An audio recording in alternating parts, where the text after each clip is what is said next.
Sebelumnya saya ulang lagi. Assalamualaikum warahmatullahi wabarakatuh. Waalaikumsalam. Waalaikumsalam Tuh. warahmatullahi wabarakatuh. Waalaikumsalam warahmatullahi wabarakatuh. Sebelum kita mulai untuk pelajaran hari ini, silakan untuk teman-teman mengaktifkan kameranya. Karena di online ketemu di Zoom itu bukan berarti kalian bisa join terus sambil terlelap gitu ya. Jadi harus tetap standby.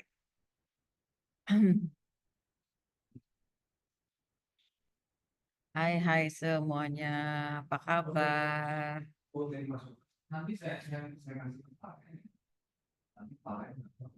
Terima kasih Kak Wahyu sudah aktifkan kamera. Iya Kak Kak.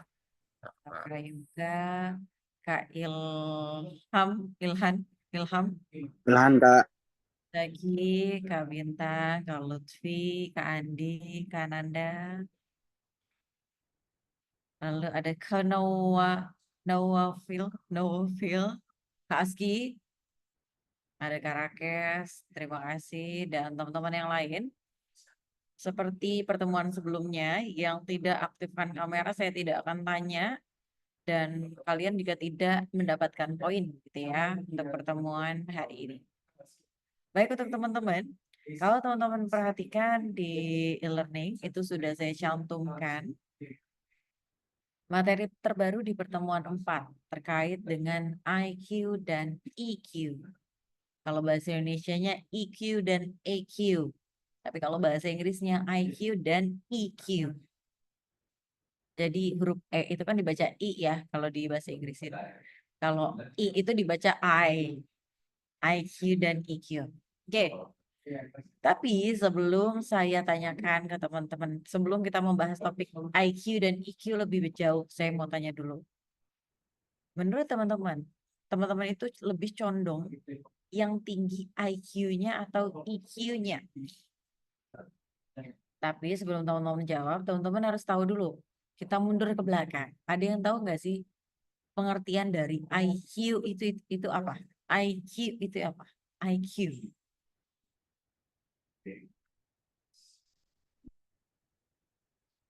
IQ berhubungan dengan Pikiran nggak? pikiran, kepintaran. Kalau EQ kepanjangan dari EQ itu apa? E-nya apa sih? Emosional bukan Kak? Emosional. Emosional, yes. Jadi kalau IQ itu kan intelligence quotient. Kalau EQ itu emotional quotient. Jadi sangat berbeda. Yang satu ngomongin kepintaran, yang satu ngomong emosional. Emosionalnya dari seseorang, dari satu manusia. Sekarang kalau teman-teman sudah tahu, oh ternyata kalau IQ itu adalah tentang kepintaran. Kalau EQ itu tentang emosional, bagaimana kita bisa menghandle emosional kita. Sekarang pertanyaan selanjutnya adalah, menurut teman-teman, yang lebih tinggi, yang lebih condong, yang ada di diri kalian masing-masing, IQ atau EQ? Intelligence quotient atau emotional quotient. Dan kenapa? Alasannya menurut misalnya teman-teman bilang, Kak, kalau menurut aku IQ aku lebih tinggi dibandingkan EQ karena aku selalu dapat misalnya ranking 1 dari SD dan ikut olimpiade apapun aku selalu juara karena memang IQ ini berkaitan dengan kepintaran. Coba saya mau satu-satu tanyakan, kalau Karakes lebih tinggi IQ atau EQ-nya? Kalau saya lebih condong ke EQ-nya sih Kak kayaknya. Di EQ-nya. Kenapa? Iya. Gimana ya hasilnya ya? eh Daripada apa ya? Gimana ya Kak jelasnya? Misal, kalau menurut saya lebih condong ke EQ, Kak, yang lebih tinggi. Karena memang kalau dari segi IQ, ya mungkin dari dulu saya memang tetap bagus dalam perihal nilai, tapi bukan selalu menjadi juara. Tapi kalau misalnya soal emosional, saya paling pintar untuk menahan segala emosi di dalam diri saya. Saya Oh, juga pintar misalnya memahami perasaan teman saya, lebih peka terhadap teman saya dan seperti apa. oke, kalau itu lebih ke IQ-nya karena mungkin di saat-saat yang dimana itu mungkin mungkin dari kena tekanan atau mungkin dari orang lain yang adu argumen atau sebagainya itu kan butuh banget kesabaran ya kan. Sedangkan kalau saya ngandelin sabarnya di situ kayak ya udahlah, biar berpendapat dulu, biar nyesain cara ngomongnya dulu, biar nyesain pekerjaannya dulu, baru kita mengutarakan gitu. Mungkin itu sih Kak. Oke, thank you, Kak Rakes. Silakan, Oke, Kak Kak. Nurhanik.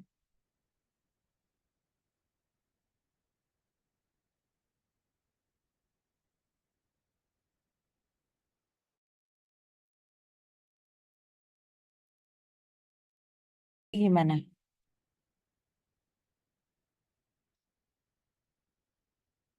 Kak Siti belum dengar. Kak Wahyu. Oh, saya, Bu. Aih. Saya ngelek. Maaf, Oh, maaf. gimana? Gimana, Maaf, gimana, maaf, Kak Siti? maaf. Maaf. Oh, kalau saya lebih tinggi EQ-nya. Kenapa? Karena saya orangnya emosian dan apa ya, tidak bisa mengendalikan emosi. Terus sedikit-dikit tuh marah. Masalah dikit marah. Yang lebih tinggi apanya berarti? Emosinya. Loh, maksudnya gini loh. Kalau kakak menyatakan bahwa yang bagus adalah emotional quotient-nya, berarti Hmm, justru kakak harus bisa menghandle emosi dengan baik. Bukan malah nggak bisa menghandle ya. Gimana caranya? Jadi menurut kakak yang paling tinggi, yang paling diunggulkan dari diri kakak dibandingkan IQ dan EQ itu apa? EQ. EQ. Tapi kalau misalnya tadi kakak bilang emotional quotient kakak bagus, harusnya kakak tidak gampang marah. Ya. Tapi saya gampang marah. Nah, itu dia. Berarti IQ-nya nggak tinggi. Berarti EQ-nya rendah. Bukan rendah sih, cuma tidak condong. Nggak rendah juga.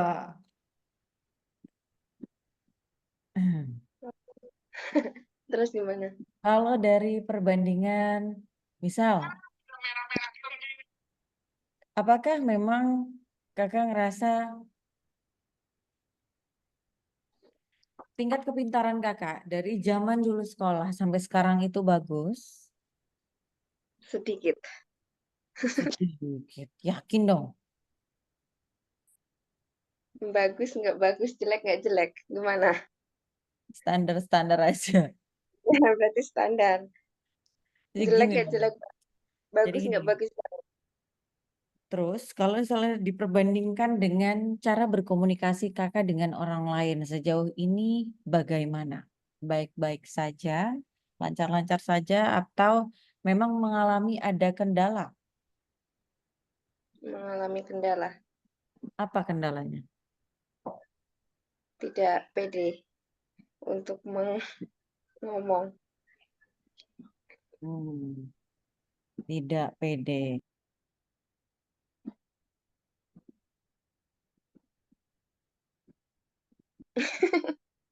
Oke, jadi gini Kak Siti itu harus punya satu hal yang menonjol antara si IQ atau si EQ. Karena apa? Sebabnya kita hidup di dunia itu harus ada yang diunggulkan. Misal, Hmm, kakak tadi bilang mengatakan bahwa ya kalau dari zaman sekolah sih saya biasa aja Kak, nilainya ya nggak bagus-bagus banget, nggak jelek-jelek aja, nggak jelek-jelek banget, tapi biasa aja gitu. Nah, ya, berarti di sini harus ada yang kakak unggulkan, kakak harus mengasah komunikasi dengan baik kepada orang lain supaya apa? Orang lain, oh tahu. Mungkin kita tidak terkenal sebagai orang yang jago olimpiade, juara hmm, lomba apapun. Tapi dikenal sama orang, kita pintar berkomunikasi. Pintar untuk menyampaikan pendapat. Seperti itu, Kak. Itu yang harus Kakak unggulkan. Oh, oke. Gitu, Kak Siti. Kalau dari Kak Iya. Wahyu gimana? Ya Kak. Hmm, Silakan Kak Wahyu. terus, bentar Kak.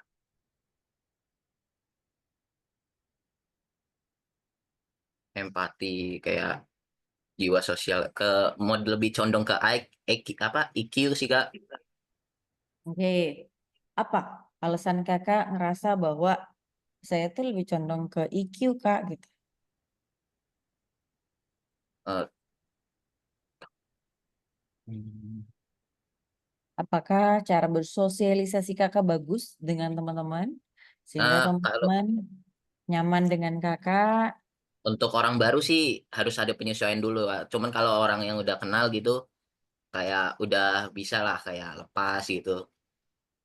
Oke. Terus sejauh ini apakah semua teman-teman yang berteman dengan Kakak itu nyaman? Nyaman sih Kak. Nyaman ya, so far so good. Ya, terus Oke. terus kayak penyesuaian diri kayak terhadap kayak ada kalau ada masalah selalu bisa apa nyelesain sendiri lah ibaratnya kalau saya. Oke. Siap. Thank you, Kak Wahyu. Kak Tio, Iya Kak, apa kabar hari ini? Alhamdulillah baik Kak. Kak Tio gimana Kak Tio? Kalau saya sendiri sih mungkin ngerasa di EQ-nya sih Kak. Apa yang Soalnya, Kakak pilih EQ? soalnya saya sendiri emang jarang emosi juga, jarang marah juga. Terus teman-teman sekitar saya juga ngenalinnya saya juga orang yang apa ya ceria gitu. Oke, siap. Thank you, Kak Tio.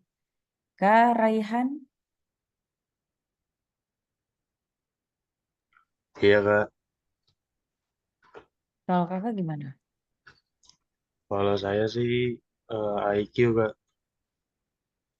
EQ, IQ ya. kenapa? Ya karena dengan IQ saya ini bisa memecahkan masalah dengan berpikiran yang baik sih Kak. Oke, siap. Jadi segala macam yang memang masalah terjadi dalam hidup Kakak, Kakak coba untuk pecahkan, cari solusinya dari setiap permasalahan itu. Iya Kak.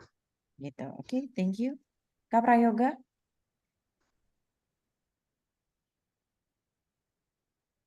Ya Kak, coba senyum dulu Kak Prayoga. Nah, gitu dong. Apa kabar hari ini? baik Kak, baik Kak. Kalau Kak Prayoga gimana menurut Kakak? Lebih condong ke IQ sih Kak. Kenapa? Soalnya saya kalau sehari-hari Hmm, itu lebih bisa mengontrol emosi saya sih Kak. Oke. Lebih Hmm, sabar gitu. Dan pendiam. Pendiam. Oke. Jadi benar-benar berbicara seperlunya saja ketika memang dibutuhkan dan Iya Kak. diwajibkan untuk berbicara. Iya. Baik, terima kasih Kak Prayoga. Kak Aski, Apa tuh Kak? apa? Kalau saya sih di IQ sih Kak. Karena saya orang pemikir. Oke. Saya kayak sebelum apa yang pengen saya lakuin, saya pasti mikir 2 kali dulu Kak untuk itu benar atau tidak gitu. Nice. Terus? Ya itu aja sih Kak paling. Yang sering maksudnya. Kalau untuk kayak nilai sih sebenarnya saya nggak terlalu ini banget sih. Ya standar-standar aja.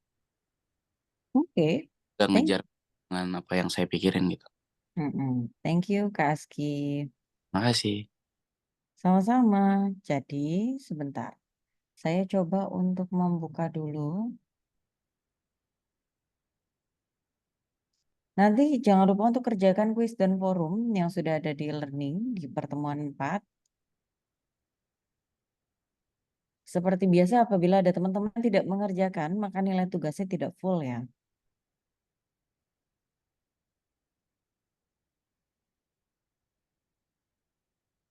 Kita lanjut dulu ke Kak Lutfi.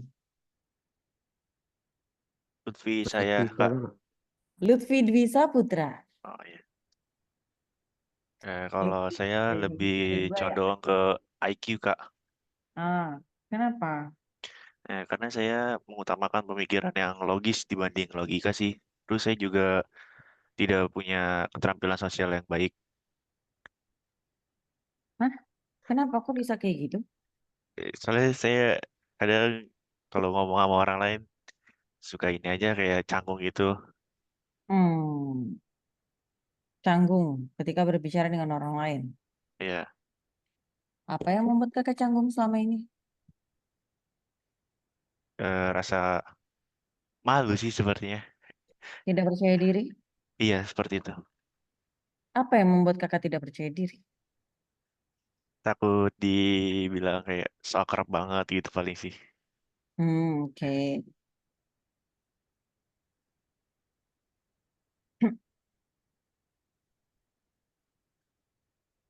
Terus sama, oke, thank you Kak Lutfi. Baik, Kak. Saya mau share screen dulu nih.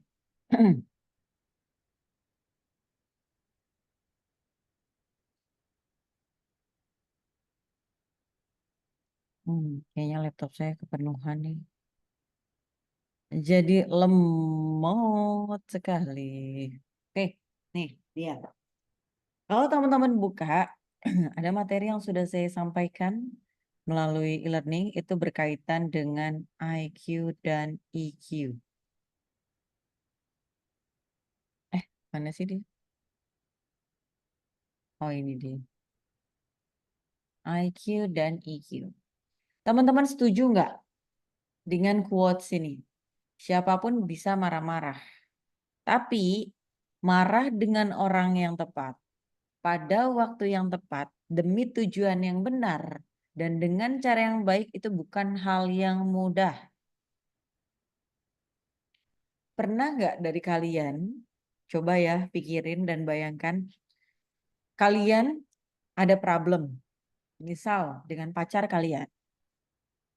Misal ya, pacar kalian bikin bete, terus di saat yang sama, padahal kalian sedang makan bersama dengan keluarga.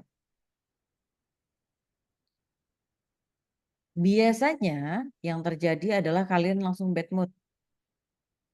Makanannya nggak dihabisin, muka tadinya cengar-cengir jadi murung.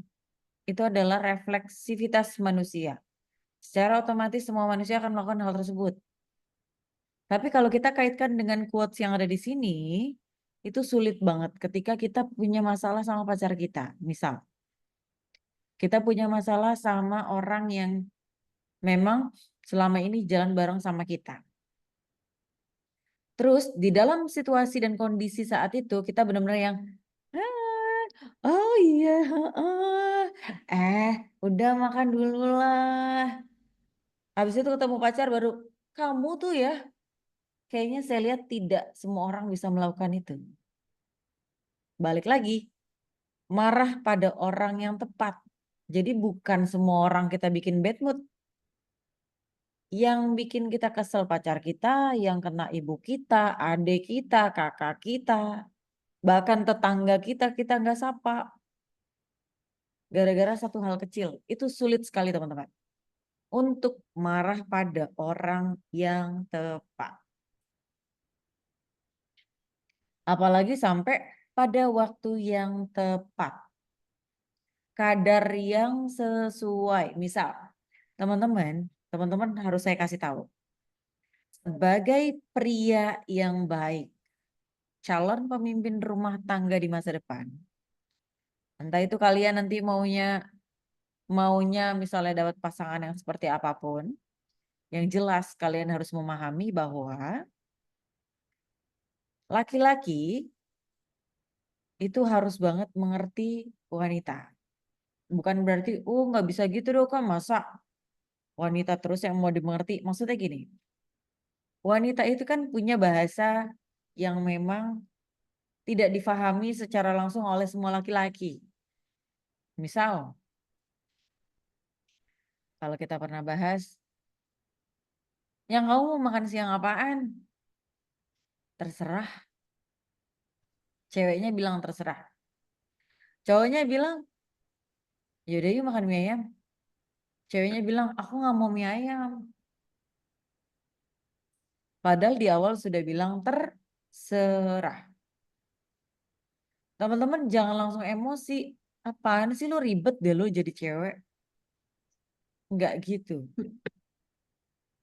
Sebagai pria yang sudah mempelajari interpersonal skill, teman-teman harus bisa memahami bahwa emosional itu harus dijaga. Ya udah, kalau nggak mau mie ayam, kamu maunya apa? Terserah. Gini, kalau terserah, kalau kamu jawabannya terserah lagi, nanti kita nggak makan-makan, sayang. Jadi kamu tentuin. Apa, kalaupun memang mau, aku kasih opsi nih. Kalau kamu tadi nggak mau mie ayam, yaudah kita makan ayam bakar ya. Atau mungkin mau beli somai aja yang nggak kenyang. Atau mungkin mau soto ayam. Coba kamu pilih yang mana. Terserah kamu aja. Oke, kalau misalnya kamu bilang terserah aku, ya udah aku pilih. Tapi kamu jangan bilang terserah lagi dan jangan bilang nggak mau ya. Dari 3 opsi yang udah aku tawarkan, kamu setuju kan tiga-tiganya? Terserah. Oke, kalau terserah berarti kamu setuju. Cewek itu memang susah ditebak, teman-teman. Jadi teman-teman harus banyak sabar.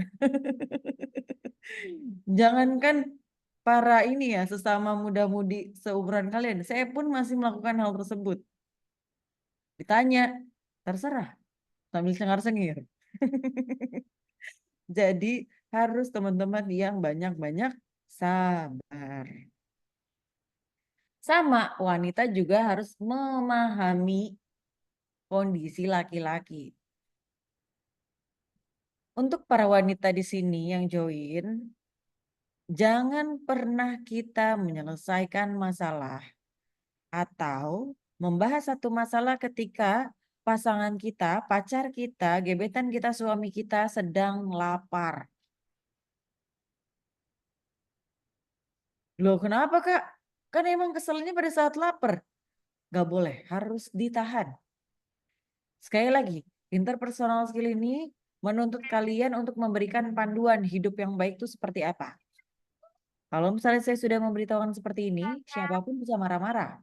Tapi yang bisa marah dengan orang yang tepat, di waktu yang tepat itu susah. Tapi udah tahu resepnya Mas Fajar. Maka pokoknya Siapa ya bocor ya? nggak mau makan sate lagi ke tempat yang lain. Ilham. Ada yang bocor. Gitu. Jadi memang kita harus saling memahami. Kalaupun memang ada masalah besar banget atau mau mutusin cowoknya nih bagi perempuan yang sedang di kelas saya, boleh kok kalian putusin pacar kalian, tapi dalam kondisi sudah kenyang. Misal lagi mau makan udah kesel banget, udah kesel banget, udah males ngeliat mukanya gitu kan. Cobalah untuk menahan supaya oke. Ayo sayang kita makan dulu. Iya, makan. Habis makan, selesai, udah santai, udah kenyang. Berapa menit kemudian yang kayaknya aku mau ngomong serius deh sama kamu. Baru diungkapkan ketika memang sudah kenyang. Sekali lagi, sudah kenyang. Jangan lagi lapar, ngomong. Karena itu akan memunculkan perselisihan yang lebih berat. Atau memunculkan rasa yang gak enak. Cowok itu bakal lebih emosi ketika dia dalam keadaan lapar. Kalau perempuan itu masih bisa nahan walaupun lapar, tapi digenitin dikit juga udah langsung luluh kalau perempuan. Tapi kalau laki-laki enggak bisa. Harus benar-benar ditemenin dulu makan sampai dia kenyang. Setelah itu baru deh ajakin ngobrol serius. Itu tentang IQ dan EQ. Terus gimana Kak kalau misal dikaitkan dengan dunia pekerjaan?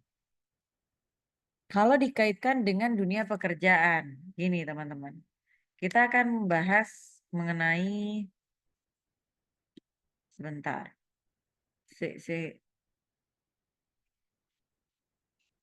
Nih, kalau dunia pekerjaan itu kita loncat ke halaman nih.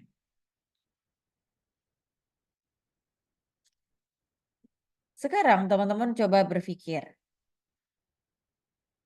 Ada pertanyaan dan ada survei yang menunjukkan bahwa ada perusahaan asuransi yang menemukan fakta si EQ, emotional quotient, ini ternyata berperan penting dalam kesuksesan penjualan seseorang.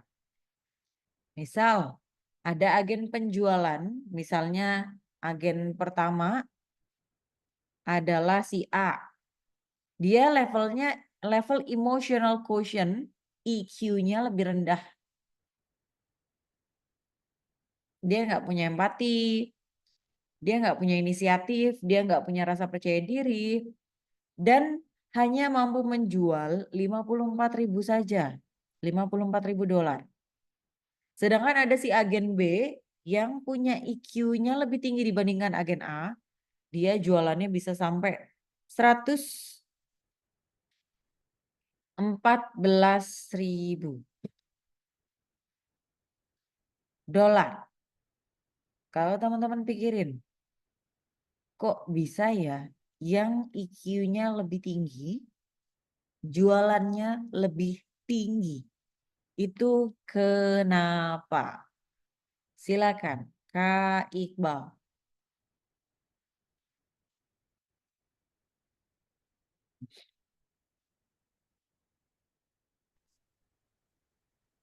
Saya Kak,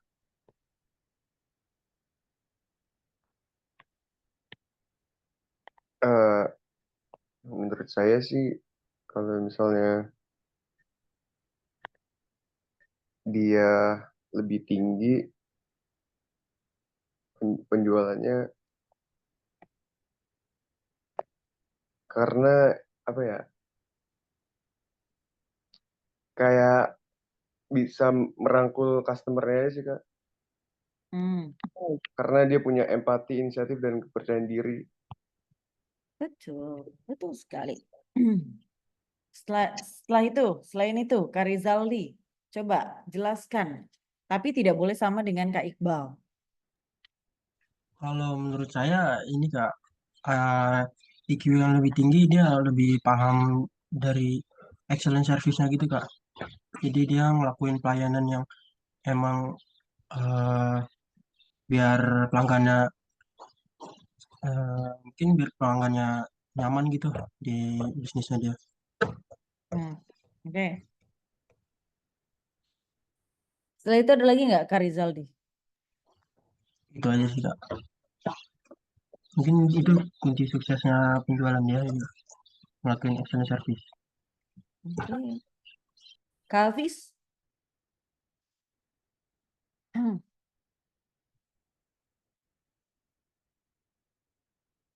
Kak Hafiz? Iya Kak. Yuk, kenapa?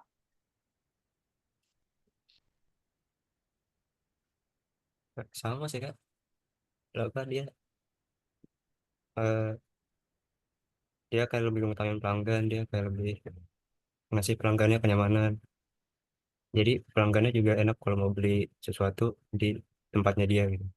Di Oke. tempat yang IQ-nya lebih tinggi. Hmm. Tuh, Kak. Thank you, Kak Hafiz. Iya. Adimas? Saya Kak, Ya. oke. Pada sebelumnya ini kan saya mau jawab mungkin karena sistem pelayanan atau dari penjualan ini dia bisa bikin customer itu percaya pada si penjual ini, Kak. Hmm. Nah, maka dari itu dia lebih memiliki pendapatan lebih tinggi dari yang sebelumnya ini yang berapa? $54 ini, Pak. Hmm. Mungkin Oke, itu aja, Kak. kepercayaan ya, trustnya ya. Kak Bintang, Iya Kak, mungkin kan coba apa pikirkan karena alasan lain yang tidak sama dengan teman-temannya. eh,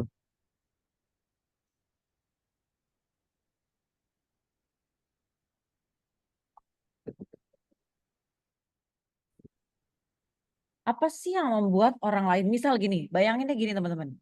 Apa ya yang membuat ada orang jualan ke saya, misalnya ke diri kita, lalu kita mau beli? cara pelayanannya sih Kak, paling kalau ini orang tertarik, Cara melayaninya. Oke. Setelah itu apa lagi Kak Bintang? barangnya mungkin lebih menarik. Hmm. Barang sama dengan teman-teman yang IQ-nya tinggi. Cara melayani saja ya memang jelas pasti beda ya, orang satu dengan orang dua pasti cara melayani beda. Setelah itu kira-kira apa lagi Kak yang bisa Kakak tonjolkan supaya Kakak ini lebih unggul dibandingkan si IQ tinggi? Mungkin eh, apa yang bakal dikasih sama ini sih Kak, sama yang penjualnya lebih menguntungkan buat pembelinya. Gimana sorry? Ada apa keunggulan, misalnya ada eh, misalnya dia beli barang ini, dia bakal dapat diskon di depannya gitu Kak. Kalau dari diskon sama juga Kak Bintang. Nggak ada pembeda antara IQ tinggi dengan EQ tinggi. Barang sama, diskon sama. Kira-kira tadi selain yang Kak Bintang sebutkan yaitu mengenai pelayanan, apa lagi Kak?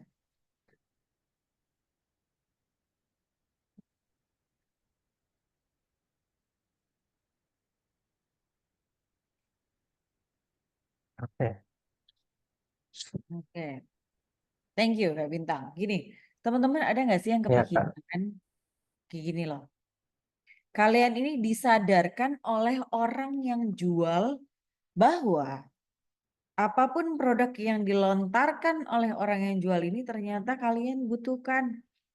Padahal sebelumnya kalian tidak membutuhkan, tapi karena informasi yang diberikan, kekuatan informasi, magic dari wordnya si orang yang ngomong, sehingga membuat kita, oh iya ya kayaknya saya butuh, boleh deh.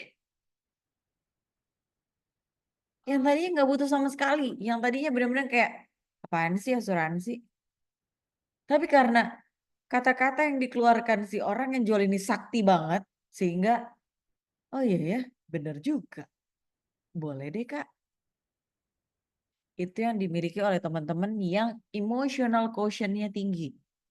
Pintar untuk menata bahasa dengan baik. Pintar untuk mengambil hati si orang yang akan membeli. Pintar untuk melihat kondisi dan situasi, bahkan waktunya juga pas. Bahkan pintar sekali membaca kira-kira ini kebutuhannya apa ya. Misal, kalau kalian diberikan challenge untuk jualan asuransi, pasti kalian kalau ke mall ketemu kan sama mbak-mbak atau mas-mas yang nyebarin brosur, terus nawarin Kak boleh minta waktunya sebentar gitu.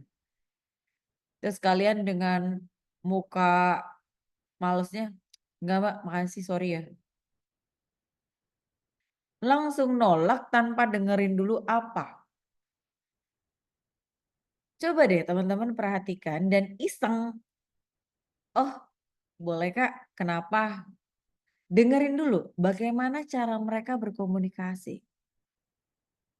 Walaupun ujungnya mungkin kalian menginformasikan, Kak maaf, kayaknya sampai sekarang saya belum butuh di asuransi. Atau mungkin kalaupun memang kalian mau, maaf Kak, saya sudah ada asuransi, dibayarin sama orang tua saya. Cukup. Dah, makasih ya Kak, maaf. Tapi paling tidak kita sudah menghargai dan memahami, oh orang lain ketika berkomunikasi dengan orang dan mencoba untuk menggugah, ini Anda butuh loh. Oh ternyata begini bahasanya. Kalian ambil dari situ pada saat ketemu orang-orang di mall. Jadi kalau misalnya jangan mentang-mentang anak IT yang katanya introvert di depan laptop mulu, ketemu sama orang ada yang nawarin langsung, oh saus, kabur. Enggak gitu. Jadi benar-benar harus justru memahami. Oh dia cara ngomongnya kayak gini. Enak juga ya. Gitu. Dan teman-teman, kalau misalnya kita balik lagi ke depan. Si intelligence quotient dan emotional quotient. Ini bacanya jangan sampai salah baca ya teman-teman ya. Intelligence quotient, emotional quotient. Jadi ada yang berkaitan dengan kepintaran dan ada yang berkaitan dengan emosi. Jadi teman-teman juga harus memahami IQ ini, orang yang punya IQ tinggi, yang pinter matematika, olimpiade, lomba, memang penting. Tapi apakah dia akan selalu pintar dalam kehidupan sosial, bertetangga, berumah tangga, punya tim yang harus di-lead? Tentu tidak. Tidak menentukan orang yang IQ-nya tinggi, juara lomba A, B, C, D, E, F, G bisa memimpin satu perusahaan, tentu tidak. Jadi teman-teman berbangga hatilah ketika memang teman-teman sudah menyadari, Kak emotional quotient aku bagus. Karena kayak tadi, saya tidak mudah tersinggung, saya lebih peka terhadap siapapun yang ada di hidup saya. Saya rela untuk membantu jika memang ada yang butuh bantuan. Saya tidak mudah menangis, tapi saya peka ketika memang ada sesuatu yang terjadi dan itu saya harus terjun langsung untuk menyelesaikan masalah teman saya, misalnya seperti itu. Biasanya orang yang punya emotional quotient tinggi itu temennya banyak. Kalau nongkrong nggak ada lo nggak rame. Biasanya kedengarannya kayak gitu. Ah, nggak ada Zaki nih nggak rame, udahlah kita nggak jadi nongkrong aja lah. Bubar. Misal, nggak ada Hamid lah, kagak seru dah kita mah ngopi males. Kayak hambar gitu nggak ada Hamid. Kalau sampai ada orang atau ada teman kalian yang nggak sengaja nyeletuk gitu, walaupun satu kali saja, berarti memang kalian sudah punya emotional quotient yang baik. Sampai membekas di diri teman kalian. Tapi, kalaupun memang ternyata kalian pernah mendengar bahwa untung nggak ada si, misalnya, untung nggak ada si A. Males gue kalau ada dia, mendingan gue pulang udah tidur. Kalau sampai teman-teman dengar ada teman kita yang ngomong kayak gitu, teman-teman harus memperbaiki diri tapi jangan marah. Justru teman-teman harus memahami, oh aku ada judesin apa ya sama dia, kok dia sampai ngomong kayak gitu. Apakah aku ada salah? Kalau perlu ditemui, diajak komunikasi dan tanya apa masalahnya. Harus minta maaf ketika memang ada teman kita yang rasa tersinggung. Jangan pernah gengsi untuk meminta maaf dengan siapapun. Nih, kalau teman-teman melihat perbandingannya apa sih Kak antara si IQ sama si IQ sama si EQ?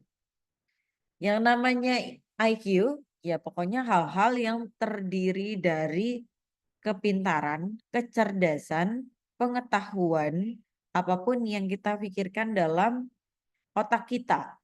Hard skill yang kita punya. Kita pintar ngoding, kita jago ngoding, kita pintar dalam segala hal kimia, matematika, dan lain-lain. Rumus-rumus hafal gitu kan ya, itu anak-anak IQ. Tapi kalau misalnya teman-teman menjadi anak EQ, emotional quotient, teman-teman tuh tahu dosennya nyebelin, oke nggak apa-apa, saya harus senyum. Yang penting ilmu yang sudah diberikan ini bisa masuk ke pikiran saya dan bisa digunakan di kehidupan saya. Ambil celah peluangnya, ambil celah positifnya. Tentunya yang lain juga harus kira-kira orang lain bakalan kesindir nggak ya kalau misalnya saya bilang, kok lu hari ini jelek banget, kelihatan miskin, misal. Ketika teman-teman mengucapkan itu kira-kira ada orang yang tersindir atau tidak. Teman-teman harus peka. Atau mungkin, iya apaan sih gaya lu kayak gitu amat, jamet dah. Hati-hati teman-teman, mungkin bagi kita bercanda. Cuma bagi orang lain itu amat sangat menyakitkan. Kita harus berpikir dan menyadari bahwa kita balik lagi. Ketika kita dibecandain hal begitu, di depan banyak orang mau atau tidak? Tentu tidak. Jadi lakukanlah apa yang memang kalian suka. Maksudnya yang kalian suka adalah bukan barbar seenak kalian, tapi apa yang kalian suka untuk orang lain melakukan hal tersebut kepada kita sendiri. Itu yang harus kalian lakukan. Jadi jangan seenak, kalau kata orang tuh seenak jidatnya dia gitu kan ya. Ngomongnya, ngatainnya harus hati-hati. Gitu teman. Itu untuk EQ. Nah, terus kalau misalnya teman-teman ada yang ngerasa kayak tadi, Kak, tapi aku IQ-nya biasa-biasa aja, IQ-nya biasa-biasa aja. Kalau IQ, teman-teman itu udah kelihatan dari zaman SD, SMP, SMA, sekarang kuliah. Kalau misalnya ternyata ranking kalian bagus, nilai kalian bagus, ya berarti IQ kalian bagus. Terus gimana Kak kalau misalnya aku yang pas-pasan aja, emotional quotient-nya? Bisa banget teman-teman tambahkan, teman-teman tingkatkan, yang penting ikut berbagai kelas, berbagai pelatihan, berbagai pengalaman ketika memang ada kesempatan kegiatan atau acara apapun teman-teman ikut. Supaya apa? Supaya teman-teman bisa bersosialisasi dengan orang banyak. Itu. Kalau misalnya teman-teman mau memunculkan dan meninggikan si emotional quotient. Jadi intinya gini teman-teman. Kalau menurut bukunya si Daniel, dia ini adalah seorang psikolog, pengarang buku sekaligus psikolog.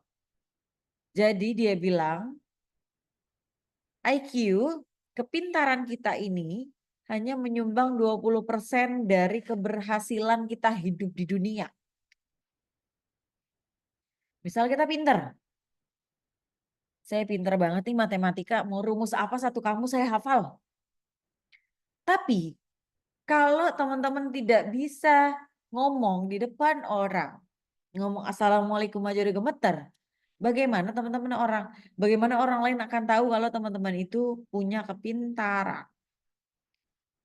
Kan nggak mungkin teman-teman nanti bekerja di satu perusahaan, terus ditanya, apa rumus dari, ya kecuali kalian memang ngajarnya khusus matematika ya, guru matematika misalnya. Tapi yang ditanya adalah, dan dilihat, dinilai adalah cara kalian berkomunikasi. Baik atau tidak, bagus atau enggak, cara melihat teman kita seperti apa, lawan bicara kita seperti apa. Kata-kata yang kita ucapkan baik atau tidak itu benar-benar dinilai di dalam EQ. Makanya kenapa 80% sisanya berasal dari faktor lain. Termasuk yang kita namakan sebagai kecerdasan emosional. Teman-teman harus memahami ini. Gitu. Oke. Dan untuk yang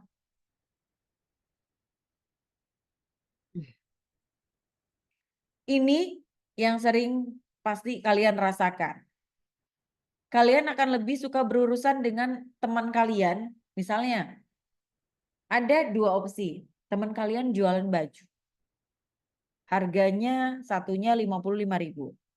Kalau kalian buka di Tokopedia, itu harganya 50.000. Bedanya 5.000. Pasti saya yakin kalian karena udah deket dengan teman kalian, Walaupun bedanya 5.000, kalian akan ngambil dengan teman kalian. Karena apa? Bisa sambil mensukseskan bisnis teman kita, bisa misalnya megang bahannya, bajunya, oh ini bagus nih bro. Jadi saya yakin kalian tidak akan membela-bela check out di online hanya selisih 5.000 saja. Karena apa? Teman kita yang membuat kita nyaman, apalagi kalau misalnya sohib kita yang udah nawarin. Udahlah bro, ya siap, beli sama lu, tenang aja. Teman-teman akan lebih suka berurusan dengan orang yang teman-teman percaya. Dibandingkan orang yang kita nggak pernah kenal atau mungkin teman kelas lain, mungkin teman-teman akan, siapa sih dia jual-jualan ke gue nggak kenal ngapain. Tapi kalau saya teman kalian sendiri, sahabat kalian, lu mau nggak nih beli? Iya, jualan. Di sini deh gue beli. Bercandanya pasti kayak gitu. Itu adalah hal yang lumrah. Bukan karena kasihan, tapi karena kenyamanan. Gitu. Oke, teman-teman. Sampai di sini apakah ada yang ingin ditanyakan? Soal IQ dan EQ. Saya harus menanyakan apakah kalian paham perbedaan antara IQ dan EQ dan apa yang harus kalian lakukan ketika ada orang lain yang menanyakan IQ-mu lebih rendah atau EQ-mu yang lebih rendah. Itu teman-teman harus paham. Bedanya intelligence quotient dan emotional quotient. Monggo Kak Dimas. Kak, kalau misalnya orang yang bisa menjaga etika dan attitude itu bisa disebut IQ apa IQ? EQ, emotional quotient. Kenapa, Kalau Kak? gini, tadi kalau penjelasannya, kalau IQ itu berkaitan dengan hal-hal yang memang kecerdasan dalam berpikir secara logika.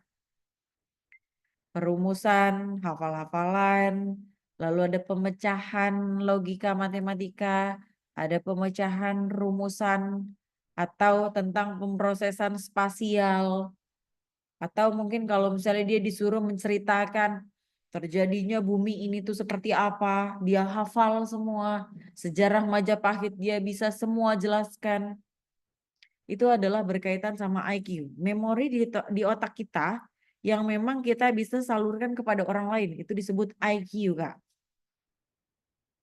Tapi kalau Baik, Kak. misalnya ternyata tentang soft skill, entah itu cara kita beretika, cara kita memperlakukan orang lain, itu adalah hal nalar pribadi kita masing-masing yang tidak bisa dicontek oleh orang hanya dengan ngomong, dengan kamu menatap mata plus ngomong, kamu akan mendapatkan chemistry. Itu nggak bisa tanpa adanya praktek. Tapi kalau misalnya tadi, 1 tambah 1 itu sama dengan 2. Semua orang bisa langsung paham. Itu Kak, bedanya IQ dan EQ. Itu perbedaan dari IQ dan EQ. Gitu Kak Dimas. Jadi kalau ngomongin etika, itu adalah semuanya ranahnya ke emosional. Emotional quotient.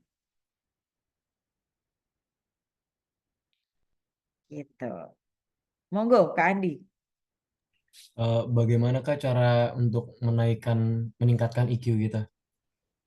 Cara menaikkan dan meningkatkan IQ adalah pertama banget. Kalian sudah di jalan yang benar karena kalian mengikuti kuliah interpersonal skill.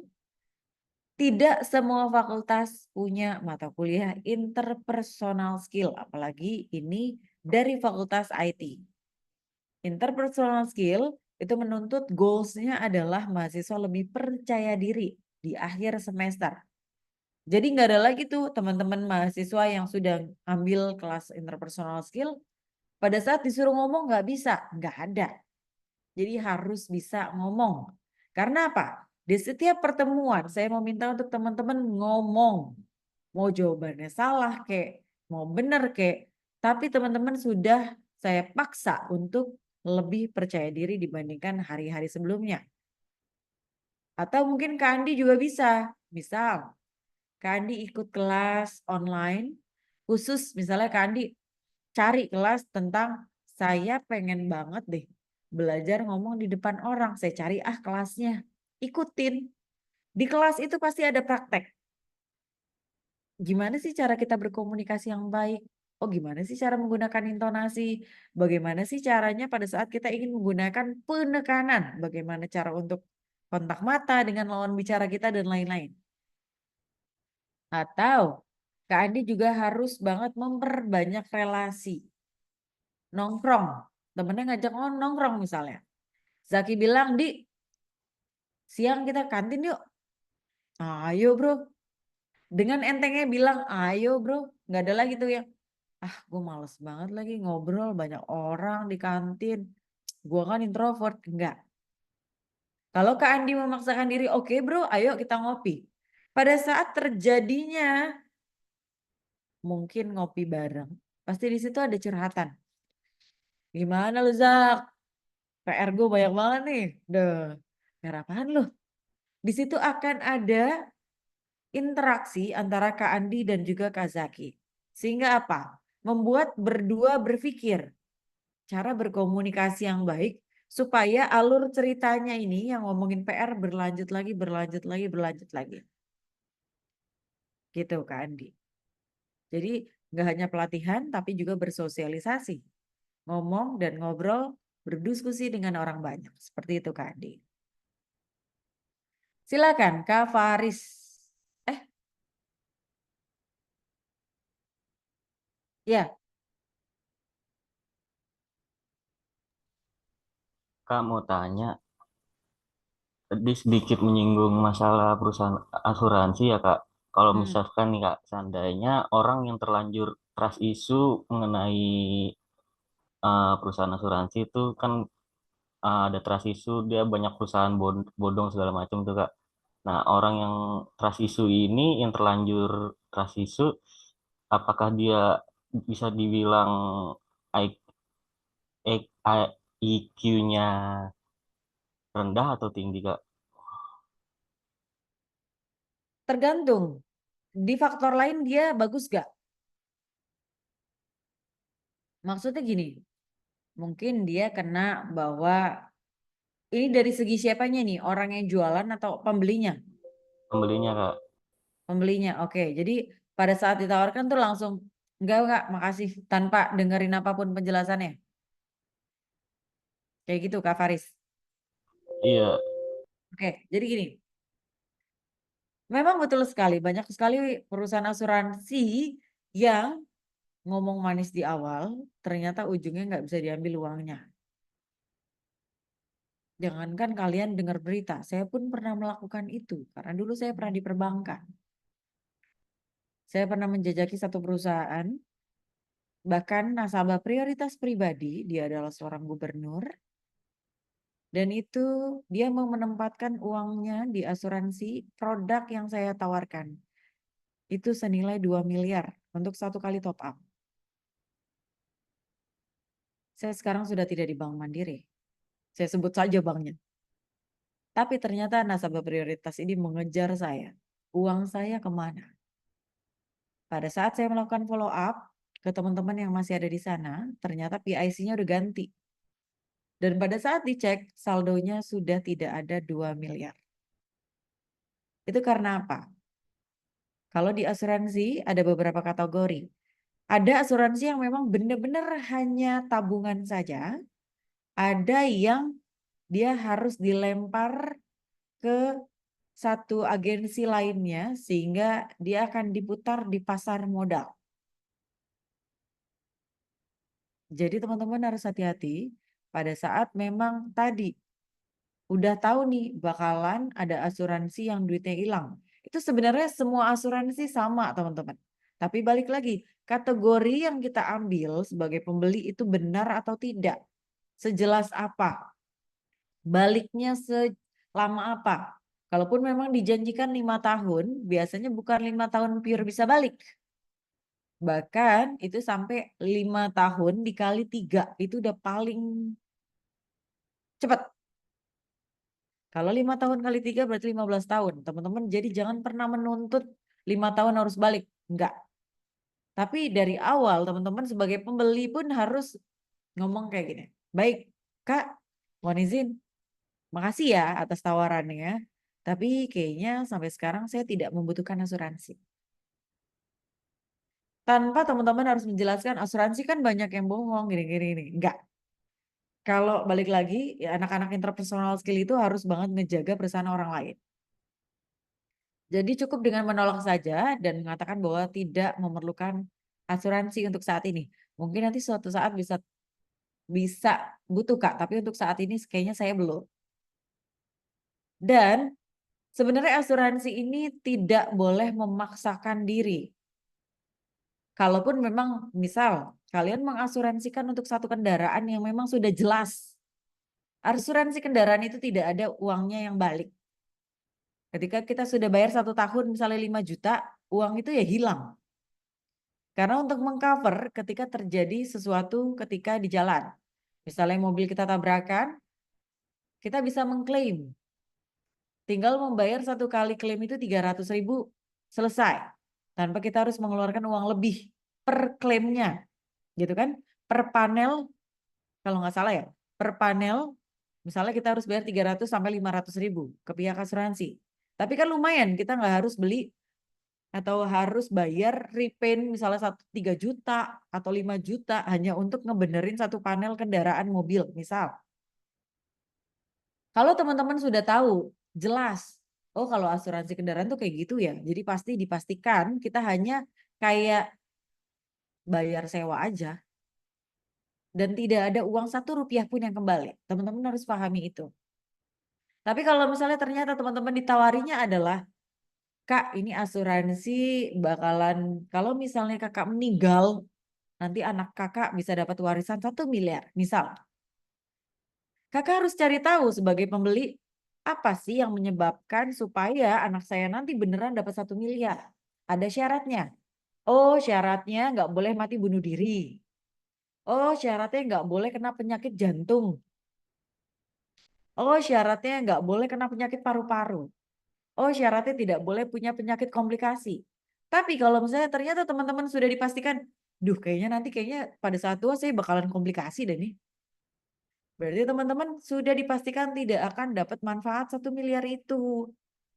Teman-teman juga harus sadar diri. Yah, udah tahu nanti tuanya bakalan komplikasi. Tapi nekat ngambil asuransi. Nggak akan bisa diklaim. Itu yang terjadi di dunia ini selama ini. Makanya kenapa banyak banget komplain padahal tidak ada ilmu atau pengetahuan yang memang dicari dari segi si pembelinya. Jadi cuma ngedengerin salesnya ngomong, bagus-bagusnya doang, tapi dari segi pembeli itu tidak ngulik lebih jauh. Kira-kira asuransi yang ditawarkan itu sejauh apa sih benefitnya? Jadi jangan hanya benefit aja, tapi kita harus cari ini kekurangannya apa, Kak? Apa yang menyebabkan dana 1 miliar ini tidak jatuh ke anak saya di kemudian hari? Atau misalnya karena saya bercerai dengan istri saya, itu juga nggak bisa teman-teman. Jadi ada banyak banget poin-poin yang harus si pembeli pahami. Syarat dan ketentuan berlaku, itu biasanya bintangnya kecil-kecil tuh, nggak kelihatan. Dan itu benar-benar harus kita baca. Karena apa? Kalau misalnya tadi, kita balik lagi ke trust issue. Perusahaan asuransi tidak akan kalah ketika kita naikkan ke sidang sampai ke hakim dan jaksa. Apabila memang ternyata ada bintang-bintang tadi yang tidak kita baca. Oh, persyaratan untuk mendapatkan 1 miliar adalah A, B, C, D, E, F, G, itu banyak.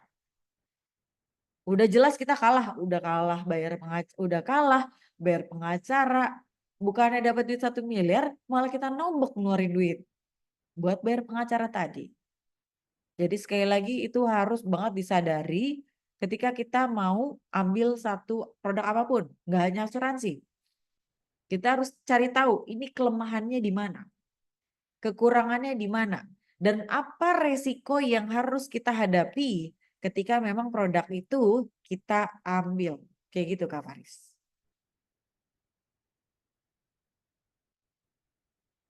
Jelas ya Kak Faris ya? Jelas Kak, makasih banyak Kak. Sama-sama. Dan kalau untuk teman-teman yang ngerasa, Kak, aku kena trust issue lagi, itu sebenarnya hal yang lumrah dan manusiawi.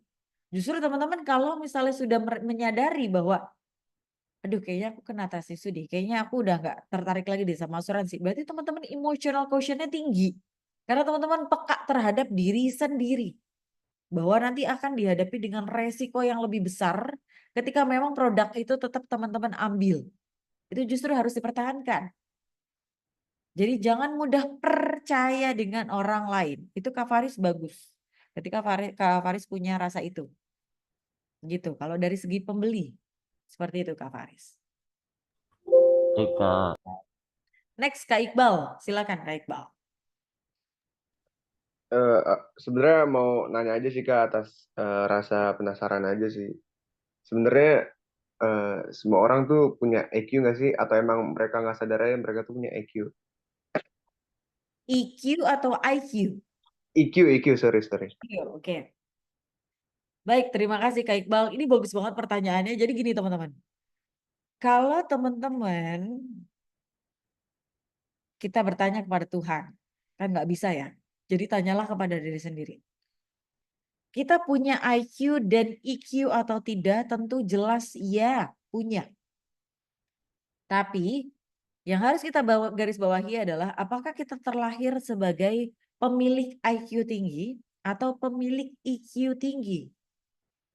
Ada IQ, ada EQ, ada SQ. SQ apalagi Kak? Spiritual quotient. Tentang segala sesuatu yang berkaitan dengan Tuhan. Jadi ada I, sama S. Intelligence quotient, emotional quotient, sama spiritual quotient. Kalau intelligence quotient, tentu semua orang punya. Tapi, apakah kita sedari kecil dididik oleh orang tua kita, itu dengan menggunakan tatanan ilmu yang sesuai? Maksudnya adalah, misal dari zaman SD kita udah dikasih kamus. Nah, nih, mau beliin kamus, apalin ya. Apakah kita dididik seperti itu? Atau kita didik hanya, gak apa-apa lah anak saya gak usah belajar. Orang sekolah nilai emang gak penting. Yang penting anak saya hidup. Mungkin ada orang tua yang seperti itu. Jadi sekali lagi, porsi manusia nih di otak kita ini sudah ada IQ, EQ, sama SQ. Itu semua manusia ada. Tapi seiring berjalannya waktu, ketika kita hidup, kita memenuhi otak kita ini dengan kepintaran saja, atau dengan bersosialisasi saja, atau full hanya kepada Tuhan saja. Ngaji terus tiap hari.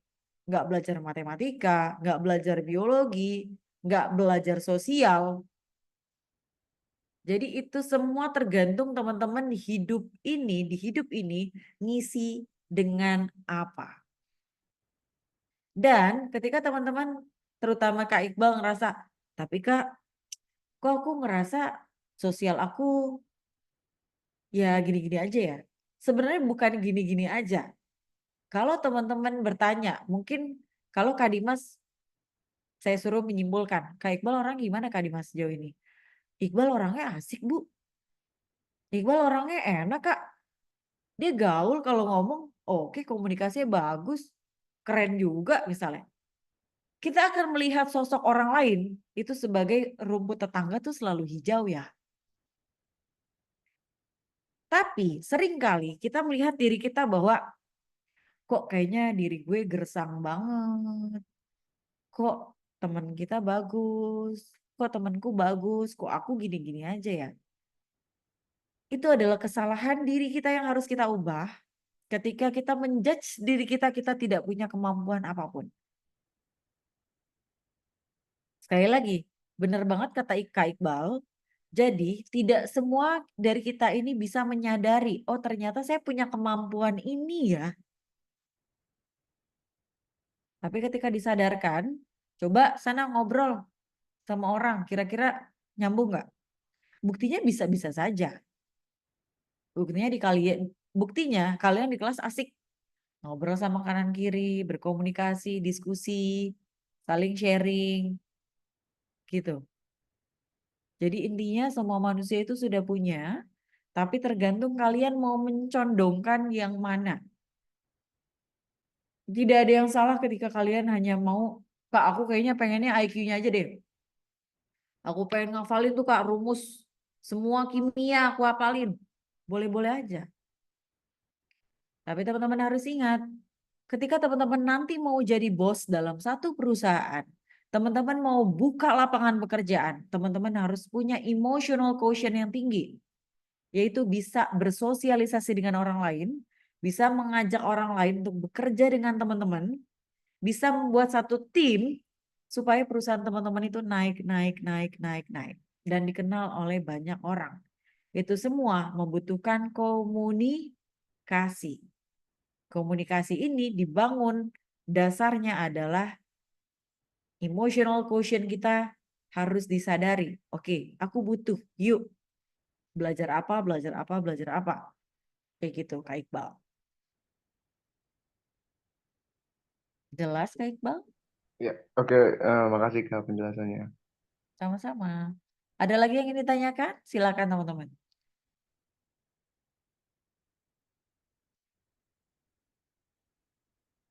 Oke. Kalau nggak ada lagi yang ditanyakan, teman-teman yang bertanya boleh dong tadi sebutin namanya siapa aja. Mau saya kasih nilai.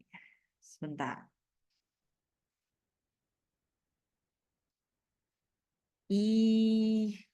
Mana ya nilainya ya? BA. Kelas BA. BAB.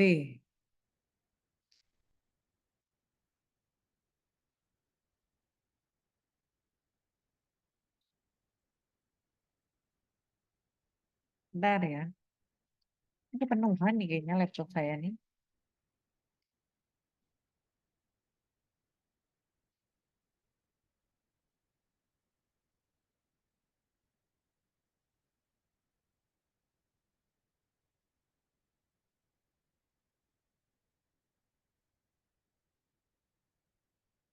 Oke. Ini dia.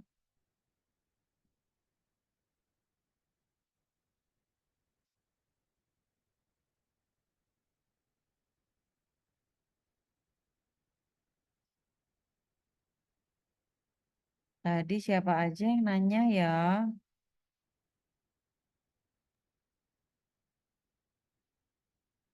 Eh, eh, eh, eh, eh, eh, eh, eh, eh.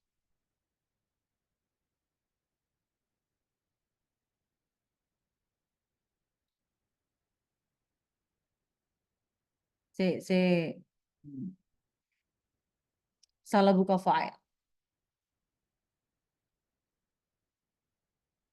Enggak kelas sebelah ya.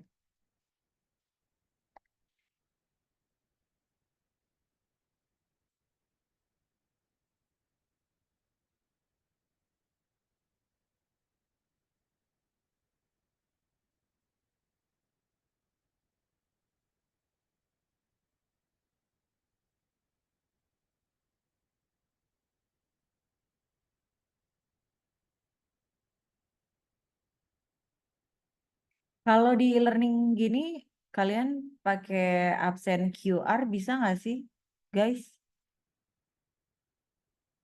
Nggak bisa Kak, soalnya ada yang satu device juga. Hah? Maksudnya? Ada Kayak yang Zoom di kayak HP, Kak. iya kayak makainya HP doang nggak pakai laptop gitu. Oh, maksudnya kalau saya share screen, Tetap aja kan screen untuk scan-nya pakai HP juga jadi nggak mungkin. Kan QR itu oh Iya. iya, handphone. Oh, kalian pakai handphone. Kalian pakai handphone. Ya, Iya jadi sistemnya tuh kayak bukan kayak GoPay gitu kan, kalau GoPay kan bisa dari gambar ya. Kalau ini kan nggak, kalau untuk student nggak bisa Kak, cuman harus kamera doang. Jadinya oh, kalau satu device agak Soalnya ribet. ini Kak, kalau pakai QR itu sekali scan doang Kak. Jadi beda-beda QR gitu Kak. Oh, jadi ini nggak bisa untuk teman-teman yang pakai handphone lagi nge-zoom. Iya, gitu Betul, intinya. Kak. Oh, bilang dong. Sebentar, sebentar. Kita cek dulu ya.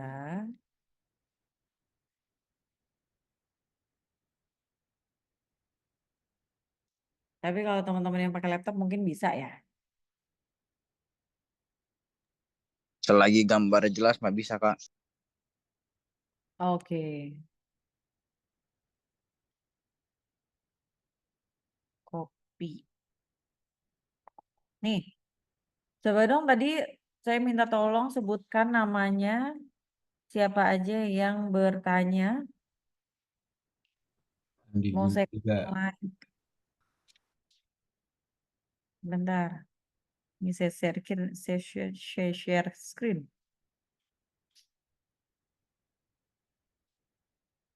Siapa namanya? Iqbal Kak, Iqbal. Dimas Pratama Aji. Novalino, oke. Dimas Pratama Aji. Dimas Pratama, oke. Siapa lagi?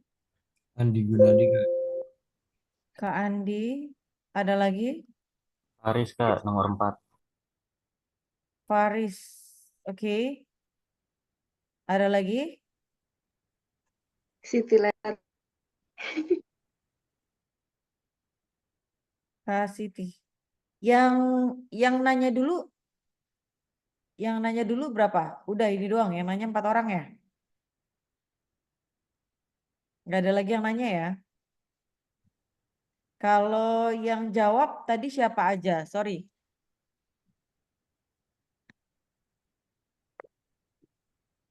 Muhammad Rakes, Pak. Kak. Oke, Rakes. Muhammad Raihan, Kak. Mau Trehan, oke. Yang ditanya Rizal banyak Gibran Kak. Kak. Ini yang jawab gimana ya Kak maksudnya Kak? Yang ngomong Saya. siapa Dimas namanya? Pratama Aji juga. Siapa? Haji, oke. Terus Aski Kak. Aski. Ayo yang mana? Bawah Bawah Val. tuh bawah. Pratama Aji lagi. Nih Aski. Ah ya betul. Kak Yoga Kak. Siapa? Rizaldi Kak. Hafiz, Kak. Sebentar, siapa tadi? Yoga. Yoga. Nomor berapa ya? Nomor 11 itu Kak. Nomor 5. Nomor 5, nomor 5. Rian. Oh, Kak Yoga. Oke, siapa lagi? Iqbal Kak. Vika. Iqbal. Kak. Siapa lagi? Hafiz, Kak. Hafiz, siapa lagi? Lutfika tuh 20. Lutfi, siapa lagi? Acun siapa? Yang bener apa, Ki? Rizaldi Kak 30. Nama asli dong. Rizaldi. Iya Kak. 30. 30. Gak ada yang namanya Rizaldi. Itu Kak, 24 nomor Kak, 30. 24 Kak. Itu Oh, 24. Bintang Kak. Kamu lihat nomor Iya, ini Kak. ya, Excelnya ya. Siapa lagi? Bintang Kak, 9. Satu-satu. Hah? Bintang Madani. Oke, terus Iya. Atasnya itu, Bu. Tio, terus Absen 1 Kak. Wahyu, terus dah. Oke. Oke, teman-teman, terima kasih yang sudah hadir di hari ini. Seperti biasa, sebelum kita tutup, kita akan sesi foto bersama. Silakan diaktifkan kameranya. Kita akan sesi foto bersama. Sebentar. Saya gedein dulu. Oke. Kita udah siap-siap kan? Mau salam budi luhur. Stop share dulu. Kak Rian tuh siap banget loh masalah. Kak Rian tuh kayak artis deh Kak. Mirip artis siapa ya Kak? Emang Beko. dia ganteng banget Kak. Dia tuh dari Jangan kemarin begitu, Kak. casting kan, Gitu cuman saya. gak lolos gitu Kak. Mirip artis. Ayo kita ya dia hilang. Rian nggak boleh gitu Rian. Oke, kita Nge-fly kali nge-fly. Saya akan pandu ya, teman-teman. Boleh dong kasih senyum terbaiknya, harus senyum, nggak boleh merengut, tidak boleh manyun. Senyum semua. 1, 2, 3, senyum. Sekarang salam budi luhur. 1, 2, 3, salam budi luhur. Sebentar, saya mau pakai ini deh.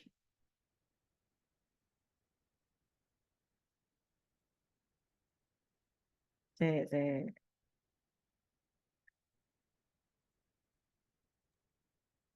Kak Rian salting tuh Kak. Iya, Karian salting gak tuh? Aski udah mandi belum?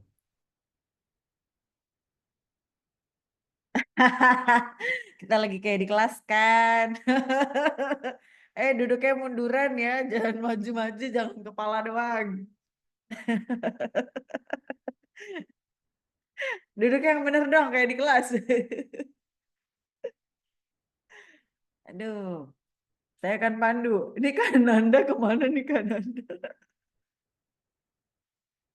Oke, 1, 2, Kak Nanda di atas saja gak apa-apa. 1, 2, 3, senyum. Pose bebas dong, pose bebas. 1, 2, 3, pose bebas.